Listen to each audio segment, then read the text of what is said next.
குர்ஆன் சபிக்கின்ற நபிகள் நாயகம் ஸல்லல்லாஹு அலைஹி வஸல்லத்தினுடைய விரோதிகளில் ஒருவரான அபூ லஹப் அவர்களை பற்றி பார்க்கிறோம்.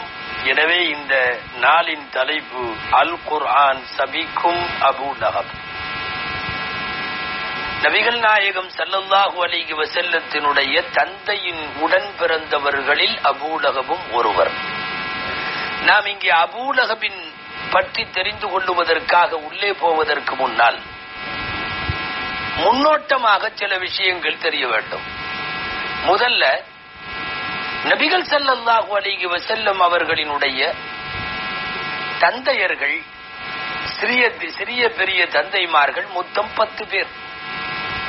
ஸல்லல்லாஹு அலைஹி வஸல்லம் அவர்களினுடைய தந்தை அப்துல்லா அவர்களோடு உடன் பிறந்த சகோதரர்கள் மொத்தம் 10 பேர். 10 பேரில் 6 பேர் நாயகம் ஸல்லல்லாஹு அலைஹி வஸல்லம் நபி பட்டம் பெறுவதற்கு முன்னாலேயே வஃபாத்தாகிவிட்டார்கள். எனவே அவர்களை பற்றி இப்போது பேச்சில்லை. 4 பேர் மட்டும்தான் நாயகம் நபி பட்டம் வாங்கிய பிறகும் இருந்தார்கள். இந்த 4 பேரில் 2 பேர் இஸ்லாத்தை ஏற்றார்கள், 2 பேர் ஏற்கவில்லை. ஏற்ற 2 பேர் நமக்கு தெரியும். ஒன்னு ஹம்ஸா ரலியல்லாஹு அன்ஹு, இன்னொன்னு அப்பாஸ் ரலியல்லாஹு அன்ஹு. இஸ்லாத்தை ஏற்ற ரசூலுல்லாஹ்வின் தந்தைமார்கள். ஏற்காதவர்கள் 2 பேர், ஒருவர் அபூ தாலிப், இன்னொருவர் அபூ லஹப். இந்த 2 பேரில் நாம் சின்ன குறிப்பு கவனிக்க வேண்டும். அபூ தாலிப் இஸ்லாத்தை கலிமா சொல்லி ஏற்கவில்லையே தவிர நாயகத்திற்கு உதவியாளர். ஸல்லல்லாஹு அலைஹி வஸல்லத்தினுடைய பிரச்சாரத்திற்காக எல்லா வகைகளிலும் துணை நின்றவர். நீண்ட காலம் நபி ஸல்லல்லாஹு அலைஹி வஸல்லமை வளர்த்தவர். தங்கள் வீட்டிலே வைத்து உணவு உடைகள் எல்லாம் கொடுத்து பராமரித்தவர். வேறு யாருக்கும் அந்த மக்காவில் பெருமானார் மீது இவ்வளவு பிரியம் இருந்திருக்குமா என்று தெரியாத அளவுக்கு அபூ தாலிப் பிரியத்தோடு இருந்தார். அல்லாஹு அக்பர். பல நேரங்களில் தன் உயிர் போனாலும் பரவாயில்லை, என் தம்பி மகன் முஹம்மது காப்பாற்றப்பட வேண்டும் என்பதிலே ரொம்ப கங்கணம் கட்டியவர். ஆக அபூ தாலிப் நல்ல உதவியாளர். ஆனால் அபூ லஹப் கடைசி வரை பெருமானாருக்கு தொந்தரவு கொடுத்தவர். அபூ லஹப். அபூ லஹபை சபித்து குர்ஆனில் தனியாக சூரா இறங்கிவிட்டது. நாமெல்லாம் அறிந்திருக்கிற தப்பத்தியதா அபீ லஹப் சூரா. அந்த சூரா அவரையும் அவர் மனைவியையும் அவர் சேரும் இடம் நரகம் என்பதையும் குறிப்பாக சொல்லிவிட்டது. நாசமாகட்டும் என்று அந்த அத்தியாயத்தில் அபூ லஹபை தொடங்குகிறான் ரப்புல் ஆலமீன். நீங்கள் இங்கே கவனிக்க வேண்டும், அல்லாஹ்வுடைய பாணி. நபிகள் நாயகம் ஸல்லல்லாஹு அலைஹி வஸல்லத்தினுடைய விரோதிகள் யார் பேரும் குர்ஆனிலே இடம்பெறவில்லை, அபூ லஹபை தவிர. அபூ ஜஹல் இடம்பெறவில்லை, உமையா இடம்பெறவில்லை, உக்பா இடம்பெறவில்லை, உத்பா ஷைபா இடம்பெறவில்லை. இவர்களெல்லாம் பரம வைரிகளாக பெருமானாருடைய பிரச்சார பயணத்திற்கு முன்னாலே இருந்தார்கள். ஆனால் இவர்களை பற்றி எல்லாம் சொல்லி இருக்கிறானே ஒழிய பெயர் குறிப்பிடவில்லை. அது குர்ஆனுடைய பாணி. ஆனால் அபூ லஹப் மட்டும் பெயர் கூறப்பட்டு சபிக்கப்படுகிற அளவுக்கு பிரபலமான எதிரியாக இருந்ததால் அல்லாஹ் தனியாக ஒரு ஆயத்தை, இறைவன் ஒரு சூறாவையை இறக்கி வைத்து விட்டான். அந்த அடிப்படையில் அபூ லஹப் முக்கியத்துவம் பெற்று விடுகிறார். நபிகள் நாயகம் ஸல்லல்லாஹு அலைஹி வஸல்லத்தை விட சற்றேறக்குறைய 20 ஆண்டுகள் மூத்தவர். யார்? Abu Lahab. வயதானவர், மிகவும் அழகான தோற்றம். சொல்ல போனா அபூ லஹபினுடைய பெயர் காரணங்கள் நிறைய. அதுல ஒரு காரணம் என்னன்னா, அவருடைய சிவந்த மேனி, அவருடைய சிவந்த முகம், அவ்வளவு ஒரு பேரழகு அல்லாஹ் கொடுத்திருந்தான். இருந்தாலும் என்ன செய்ய, கண்ணியமானவர்களை பகைத்துக் கொள்ளுகிற போது எந்த கீழ்நிலைக்கு முடிவு ஆகும் என்பது இந்த சபிக்கப்பட்டவரை பற்றிய வரலாற்று செய்தியிலே அடங்குகிறது என்பதால் தான் நாம் இவர்களை பற்றி பார்க்கிறோம். இனி வரலாறுக்கு வருவோம். நபி பட்டத்தை ஹிரா குகையிலே இருந்து பெற்றுவிட்டு முதல் வகியோடு வந்து ஸல்லல்லாஹு அலைஹி வஸல்லம் தான் நபி என்பதை அறிவிப்பு செய்கிற போது ஏற்றவர்கள் பூரா முதல்ல குடும்பஸ்தர்கள். மனைவி கதீஜா ரலியல்லாஹு அன்ஹா, தோழர் அபூபக்கர் சித்திக் ரலியல்லாஹு அன்ஹு, அடிமையாக இருந்த ஸைத் ரலியல்லாஹு அன்ஹு, வளர்ப்பு பிள்ளையாக இருந்த அலி ரலியல்லாஹு அன்ஹு, 4 பேரும் ஒரு குடும்பம். எல்லாம் குடும்பத்திற்குள்ளே மட்டும் ஈமான் இருந்தது, இன்னும் ஈமான் வெளியே போகல. சில தினங்களுக்கு பின்னாலே அல்லாஹ் ஆயத்திறக்கி வைக்கிறான், நபியே, உங்களுடைய நெருக்கமான உங்கள் குடும்பத்தார்களுக்கும் நீங்கள் அச்சமூட்டி எச்சரிக்கை செய்யுங்கள் என்று சொன்னவுடன் சின்ன மலையின் மீது ஏறி நின்றார்கள் நபி ஸல்லல்லாஹு அலைஹி வஸல்லம். பெயர் சொல்லி ஒவ்வொரு குடும்பமாக கூப்பிட்டார்கள். ஒவ்வொரு குடும்பமாக எல்லாரும் கூடிவிட்டார்கள். மலைக்கு கீழே நாயகம் மேலே நின்று கொண்டு பேச ஆரம்பித்தார்கள். இவ்வளவு காலம் அவர்களிடத்தில் தான் பொய் பேசியவன் அல்ல என்பதை சொல்லி, இவ்வளவு காலம் உங்களிடத்திலே அல்லமீ நம்பிக்கையாளர் என்று நான் பெயர் பெற்றிருக்கிறேன் என்பதை சொல்லி, யாரையும் ஏமாற்றியதோ வஞ்சித்ததோ இதுவெல்லாம் என்னிடத்திலே இல்லை என்பதை சொல்லி, நான் 40 ஆண்டு காலம் உங்களுக்கு மத்தியிலே வாழ்ந்த காலத்திலே நான் நல்ல பெயரை பெற்றிருக்கிறேன் என்று சொல்லி எல்லாம் சொல்லிட்டு கடைசியாக அல்லாஹ் ஒருவன் தான் ரப்பு, லா இலாஹ இல்லல்லாஹ் முஹம்மதுர் ரசூலுல்லாஹ் என்று சொன்ன போது கீழே குனிந்து மண்ணை எடுத்து பெருமானார் மீது வாரி இறைத்து விட்டு அபூ லஹப் சொன்ன வார்த்தை, தப்பன் லக அலிஹாதா ஜமஅதனா, நீ நாசமா போக, இதுக்காகத்தான் எங்களை ஒன்று திரட்டினாயா, இதற்காகத்தான் எங்களை அழைப்பு கொடுத்தாயான்னு கேட்டுட்டு தப்பன் லக, நாசம் உண்டாகட்டும் என்று பயன்படுத்திய அதே வார்த்தை அப்படியே அபூ லஹபின் மீது ஆயத்தாக இறங்கி தப்பத் யதா அபீ லஹப், அபூ லஹபினுடைய கைகள் நாசமாகட்டும். பெருமானார் மீது கல்லை வாரி மண்ணை வாரி இறைப்பதற்கு பயன்பட்ட அந்த கைகள் நாசமாகட்டும். அவன் சம்பாதித்த காசு பணங்களும் நாசமாகட்டும். அவன் நரகத்திற்கு போயே தீருவான். விறகு சுமந்து கொண்டிருக்கக்கூடிய, கழுத்திலே மாலை அணிந்து கொண்டிருக்கக்கூடிய அவருடைய மனைவி, இந்த மனைவிக்கு உம்மு ஜமீல் பேரு, மனைவி பேர் அங்க வரல, வெறும் மனைவின்னு மட்டும் வருது.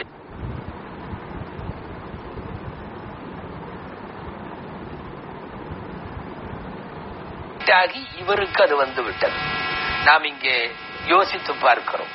அபூ லஹப் அவருடைய சொந்த பேரு பாத்தீங்கன்னா அப்துல் உஸ்ஸா அப்படிங்கறது அவர் பேர். அவர் பேர் அபூ லஹப் அல்ல. அபூ லஹப் பட்ட பேர். அரபுகள் நிறைய பட்ட பேர்லயே ஃபேமஸ் ஆயிட்டாங்க. அபூ லஹப் பேர் சொந்த பேர் அவருக்கு அப்துல் உஸ்ஸா. பட்ட பெயராகிய அபூ லஹப் அதுலயே அவர் ஃபேமஸ் ஆயிட்டார். அல்லாஹு தாலாவும் அந்த பட்ட பேரான அபூ லஹபையே செலக்ட் பண்ணிட்டா. அவன் பேரை சொல்லல அப்துல் உஸ்ஸான்னு குர்ஆன்ல. ஏன் சொல்லல, ஏன் பட்ட பேரை போட்டான்?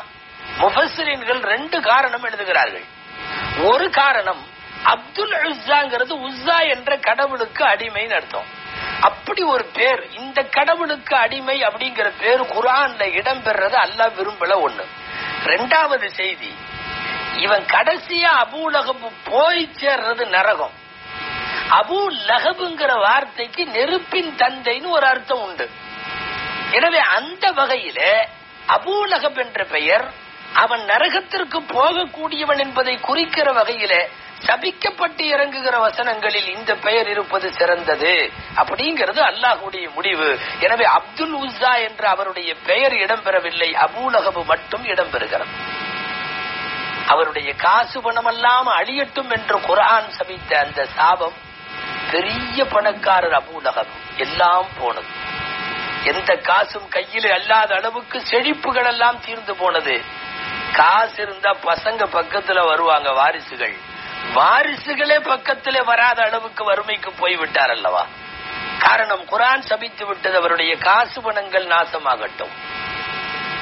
அவருடைய மனைவி, சில பேத்துக்கு மட்டும்தான் கணவனுக்கு தோதுவா அப்படியே அதே கருத்தியல்ல மனைவி அமையும். அந்த லிஸ்ட்ல அபூ லஹபுடைய மனைவி. எப்படி அபூ லஹப் அல்லாஹ்வுக்கும் அல்லாஹ்வின் தூதருக்கும் விரோதியோ, அது போலவே அந்த மனைவி உம்மு ஜமீல், அல்லாஹு அக்பர், ஒரு பெரிய பொம்பளை ரவுடின்னு சொல்லணும், ராட்சசின்னு. அப்படி ஒரு துர்ச்சகனமான பேச்சு, பார்வை, துணிவு, மிக மோசமான நடத்தைகளை கொண்டிருந்த அபூ லஹபினுடைய மனைவி பெருமானாரை வார்த்தைகளால், வாக்கியங்களால் சமயங்களில் கற்களால் கூட தாக்குவதற்கு தயாராக இருந்தவன்.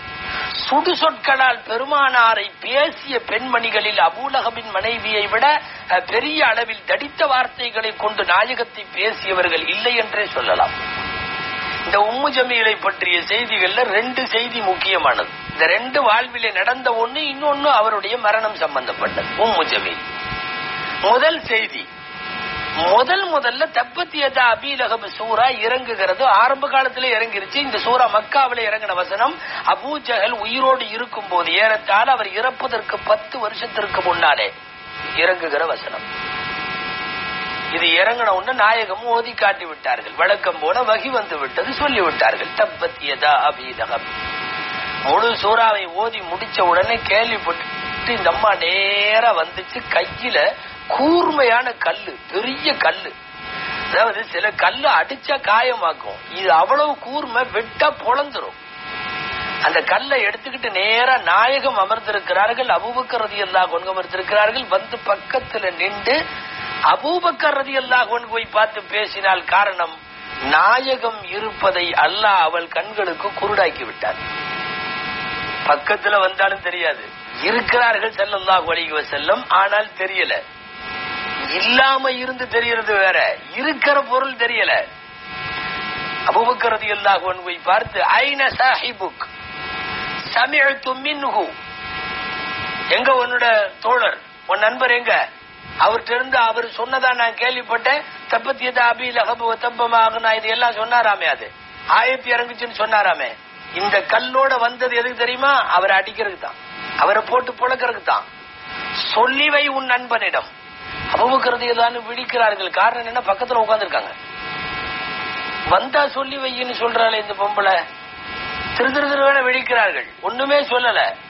அதுக்கப்புறம் நகர்ந்ததற்கு பிறகு நாயகத்தினத்தில் அபூபக்கர் சித்திக் ரலியல்லாஹு கேட்டார்கள், நீங்க இங்கதான் இருந்தீங்க, அந்த பொம்பளை இப்படி சொல்லுது. அல்லாஹ் அஅமல்லாஹு பஸரஹா, அல்லாஹ் அவளுடைய பார்வையை குருடாக்கி விட்டான், அவளுக்கு தெரியாது, நான் இருப்பது தெரியாது என்று நபிகள் ஸல்லல்லாஹு அலைஹி வஸல்லம் பதில் சொல்லுவார்கள். உம்மு ஜமீல் ஒரு பொம்பளை ராட்சசி என்பதற்கு இந்த ஒரு நிகழ்ச்சி போதும். இன்னொரு நிகழ்ச்சி, வைர மாலை ஒன்றை தன் கழுத்திலே, குர்ஆனிலே கூட ஃபீஜிதியா ஹப்லும் மின் மஸத் என்று வருகிறது அல்லவா, வைர மாலை ஒன்றை எப்போதும் கழுத்திலே போட்டிருப்பாள். அந்த வைர மாலையை வித்து செலவழித்து முகம்மதுவை அழிக்க நான் இதை பயன்படுத்துவேன் என்று பேசி வந்தாள். விதி யாரை விட்டது? அல்லாஹ் யாரை விட்டான்? அவனுடைய ரசூலை பரிகசித்தவர்களுக்கு முடிவு நல்ல முடிவு ஏது? எங்கோ வந்து கொண்டிருக்கிற போது விறகு சுமையை ஒரு இடத்திலே போட்டுவிட்டு உட்கார்ந்தவள் மலக்கு பின்னாலே இருந்து அதே அந்த கழுத்து செயினிலே இழுத்து அவள் கொல்லப்பட்டாள் என்று வருகிறது. அந்த அவருடைய சட்டை பைக்குள்ளே இருந்த பாம்பு தீண்டி கொல்லப்பட்டாள் என்றெல்லாம் மரணம் சம்பந்தமாக பல்வேறு அறிவிப்புகள். ஆக அவள் போட்டிருந்த அந்த கழுத்தினுடைய செயின் அவளுக்கு வினையாக போனது. அபூ லஹப் குடும்பம், அவருடைய அந்த கணவனும் மனைவியும் சேர்ந்து நபிகள் நாயகம் ஸல்லல்லாஹு அலைஹி வஸல்லம் அவர்களை என்ன பாடுபடுத்தினார்கள். அல்லாஹ் யாரையும் முடிவு சும்மா விட மாட்டான். அபூ லஹபுக்கும் அப்படித்தான் வந்தது. அபூ லஹபின் முடிவை கொஞ்சம் கேளுங்கள். வாழ்ந்த சமூகம் வரலாற்று. அபூ லஹப் பத்ருக்கு போகல. பத்ரு போருக்கு எல்லாரும் போனாங்க, ஊர் இவர் போகல. எல்லாத்தையும் அனுப்பிச்சு வச்சுட்டார். ஆனாலும் மனசுக்குள்ள தீராத ஆசை, போன படை எப்படியும் சாதித்து விட்டு வர வேண்டும். முகம்மதுவோடு இருக்கிற 313 பேரை துவம்சம் செய்துவிட்டு வெற்றி கொடியோடு இவர்கள் மக்காவிற்கு அபூ ஜஹலுடைய தலைமையில திரும்புவார்கள் என்கிற ஆசை, எதிர்பார்ப்பு உள்ளூர்ல இருந்தார். பத்ர் எல்லாம் முடிஞ்சு, இப்ப மாதிரி காலம் இல்லையே, உடனடியா மொபைல்லயோ வாட்ஸ்அப்லயோ பேஸ்புக்லயோ தகவல் பதியிருக்கு. வந்தால் தான் தெரியும். போர் முடிந்து கொஞ்சம் கொஞ்சமாக வர ஆரம்பித்தார்கள். முதல்ல வந்த குழு ஒன்று அபூ லஹபை பார்த்து பேசுகிறது. அதிலே ஒரு குலாம், ஒரு அடிமை. அபூ லஹப் அந்த அடிமை இடத்துல, பொதுவா அந்த கூட்டத்திடத்துல கேட்டார், என்ன ஆச்சு போர் நிலவரம்? முந்தி கொண்டு போய் ஒரு அடிமையாக இருந்த ஒரு குலாம் அவர் சொன்னார் வேகமா, நாம் தோற்றுவிட்டோம், ஏராளம் கொல்லப்பட்டோம். இங்கிருக்கிற குறைஷி கூஃபார்களின் தலைவர்கள் எல்லாம் கொல்லப்பட்டார்கள். முகம்மது வெற்றி வாகை சூடிவிட்டார். 313 பேர் எதிர்பார்க்காத அளவுக்கு வெற்றி வாகை சூடிவிட்டார்கள். சொல்ல சொல்ல சொல்ல ஏமாற்றம், கேட்பதற்கே பிடிக்காத இந்த கருத்துக்களை சொல்ல சொல்ல ஓங்கி அரைந்து விட்டார் அந்த குலாமின் மீது, அடிமையின் மீது.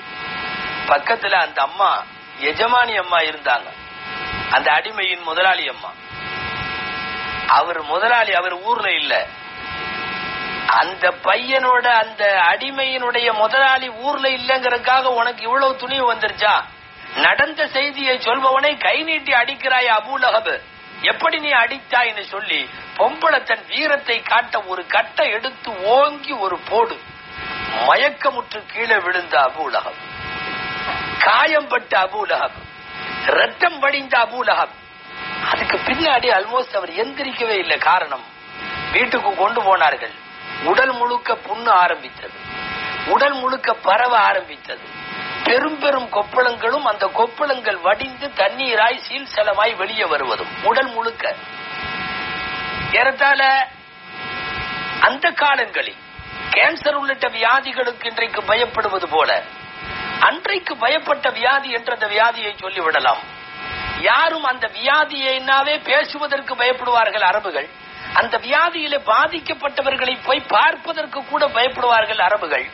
யாரும் பார்க்கவில்லை. அபூஜகளுக்கு அந்த வியாதி அதுவா என்று சொல்லக்கூடிய உடல் முழுக்க ரணமாகி போன வியாதி. எல்லாரும் தள்ளி வச்சுட்டாங்க. அல்லாஹு அக்பர். பெத்த மகனுகளும் தள்ளி வச்சுட்டாங்க. தீண்ட கூட ஆள் இல்ல. கடைசியாக அபூஜஹல் புழுவாய் துடித்து அதுல இறக்கிறார் அல்லவா, இறந்ததுக்கு பிறகு அடக்கம் கூட சரியாக நடக்கவில்லை. பக்கத்துல போனா நாத்தம் அடிக்குதுன்னு சொல்லி குழியை நோண்டி வைத்து விட்டு அவர் அடக்கம் செய்யப்பட்ட விஷயத்துல 3 அறிவிப்புகள் கிடைக்கிறது சரித்திரத்தில். முதல் அறிவிப்பு, தூரத்துல குழி தோண்டி வச்சுக்கிட்டு குச்சியை எடுத்து, ஆளுக்கு ஒரு பெரிய ஒட்டட குச்சி மாதிரி ஜல்ல குச்சி ஒண்ணு, அதை எடுத்து தள்ளிக்கிட்டே போய் குழிக்குள்ள தள்ளி விட்டாங்க. தொட்டு தூக்கவோ வாங்கி வைக்கவோ சுமந்து செல்லவோ முடியாத சூழ்நிலை. இது ஒரு கருத்து. 2வது கருத்து, ரொம்ப நாத்தம் அடிச்சதுனால அவர் அடக்கிறது குழி தோன்றதெல்லாம் வேணான்னு அவர் படுத்திருந்த இடத்திலேயே ஒரு சுவர் இருந்தது, அந்த சுவரை அப்படியே தள்ளி விட்டாங்க. அவர் சுவற்றுக்கு கீழே அப்படியே பூமியோடு பஸ்பமானார், குழி தோண்டி அடக்கப்படல. 3வது கருத்து, இந்த மக்கள் எல்லாம் அடக்கம் செய்யவோ குழி தோண்டி புதைக்கவோ விரும்பல. கூப்பிட்டு கருப்பர்கள், கூலி வேலை செய்பவர்கள் அந்த ஊரில் இருந்தார்கள். கருப்பு நிற நீக்ரோக்களை கூலிக்கு ஆள் அமர்த்தி, இந்த காசு வாங்கிக்கோ, அந்த டெட் பாடியை கொண்டு போய் புதைச்சிரு என்று சொல்லி பக்கத்துல கூட பெத்தவங்க கூட மக்க கூட வராம அளவுக்கு மிக மோசமான ஒரு மரணம். அபூ லஹபின் மரணம் அல்லாஹுவை மட்டுமல்ல அவனுடைய ரசூலையும் இழித்தவர்களும் பழித்தவர்களும் கண்டிப்பாக அல்லாஹுவால் பிடிக்கப்படுவார்கள் என்பதற்கு இந்த சரித்திரம் அத்தாட்சி. மறுபக்கம் இன்னும் ஒரு முக்கிய சான்று இருக்கிறது. என்ன தெரியுமா? நபிகள் நாயகம் ஸல்லல்லாஹு அலைஹி வஸல்லத்தை பகைத்து கொண்டவர்களுக்கு எப்படி அல்லாஹ் தண்டனை கொடுப்பானோ அதுபோல நாயகத்தை நேசித்தவர்களுக்கு கண்ணியமும் கொடுப்பான். அதுக்கு வேற ஏதாவது உதாரணம் இருக்கான்னா இல்லை. அதற்கும் அபூ லஹப் உதாரணம். அபூ லஹப் வஃபாத்தான பிறகு அப்பாஸ் ரலியல்லாஹு அன்ஹு, அதாவது சகோதரர், கனவுல பார்க்கிறார். உன் நிலைமை என்னங்கிறார். தினந்தோறும் எனக்கு கேடுதான், ஆனால் நாயகம் நபிகள் நாயகம் முஹம்மது அவர்கள் பிறந்த வெள்ளிக்கிழமை என்று என்னுடைய கட்டை விரலுக்கும் என்னுடைய ஆற்காட்டி விரலுக்கும் இடையிலே இருந்து மதுரமான ஒரு நீர் வருகிறது, தேன் போன்ற சுவையுடைய இனிப்பு நீர் வருகிறது. நான் அதை வெள்ளிக்கிழமை திங்கட்கிழமை என்று மட்டும் குடிக்கிறேன். இது எதற்கு என்று சொன்னால், நாயகம் பிறந்து விட்டார்கள் என்று பிறப்பு செய்தியை சுவைபா என்கிற ஒரு பெண், அந்த பெண் தான் வந்து முதலில் அபூ லஹபிடத்திலே சொன்னது. பின்னாலே தானே எதிரி. முதலில் முஹம்மது பிறந்து விட்டார் என்றவுடன் சந்தோஷத்தில் அந்த விரலை இப்படி நீட்டி அந்த சுவைபாவை பார்த்து, நீ உன்னை உரிமையிடுகிறேன், இனிமேல் நீ அடிமை இல்லை என்று பெருமானார் பிறந்த சந்தோஷத்தை கொண்டாடியதற்காக சுவைபா என்கிற பெருமானாருடைய பால்குடி தாய்களில் ஒருவரான அந்த சுவைபாவை உரிமையிட்டதற்கு அபூலகமுடைய கபரில் வேதனைகளுக்கிடையிலேயும் திங்கட்கிழமை இந்த அன்பளிப்பு வழங்கப்படுகிறது என்றால் அபூலகம் இன்றைக்கு 2 நிகழ்ச்சிக்கும் உதாரணமாகிவிட்டார். விரோதித்தால் தண்டனை கிடைக்கும் என்பதற்கும் அவரே உதாரணம், நேசித்தால் இறைவனிடம் உயர்ந்த வெகுமதிகள் கிடைக்கும் என்பதற்கும் அவரே உதாரணம். அல்லாஹ் நபிகள் நாயகம் ஸல்லல்லாஹு அலைஹி வஸல்லம் அவர்களின் மஹப்பத்தை நமக்கு நசீபாக்குவானாக, நம் சந்ததிகளுக்கும் நசீபாக்குவானாக. ஆமீன். வாஹிர் தஅவானா அல்ஹம்துலில்லாஹி ரப்பில் ஆலமீன்.